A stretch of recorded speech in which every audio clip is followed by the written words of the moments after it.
What's up guys, Odyssey cubing here, and today we have an unboxing from the cubicle. Okay. Receipt. Peekaboo. Okay. That's it.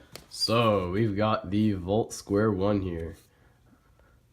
And, yeah. So, I can't really remember if I've tried this cube, like, anywhere or not, like, at a comp, I mean. Wow.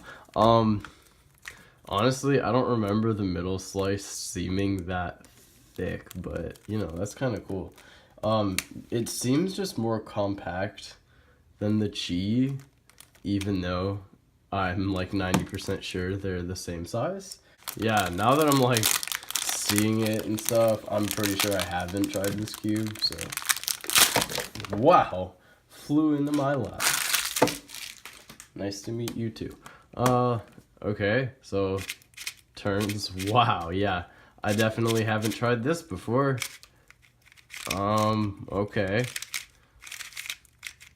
Wow, that's so incredibly sandy. That's not what I was expecting. This layer is really slow. It's like speeding up. When you do like wrist turns on it, it's super slow. The slice is fast.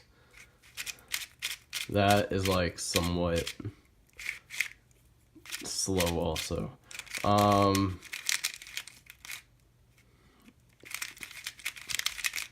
Huh.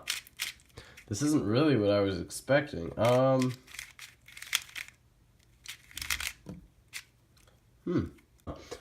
So this is really interesting.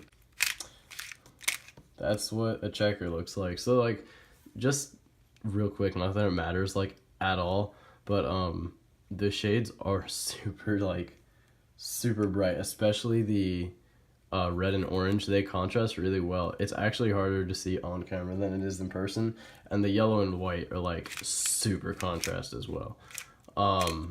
Yeah, I think the shades are super nice though. Yeah, honestly, it's not great right now. Yeah, I don't really know how I feel about it right now. I'll have to do some messing around with it and, you know, see how I like it more. I feel like the corner cutting isn't great. I'm not blown away at the moment, but I know, you know, I'm sure it'll get better because it's out of the box, and, you know, cubes usually suck out of the box. So that's about it for this video, guys. If you enjoyed it, make sure you give it a like, comment down below what video you want to see next, and hit the subscribe button for some more awesome content like this. This is Odyssey Cubing signing off, and as always, guys, happy cubing.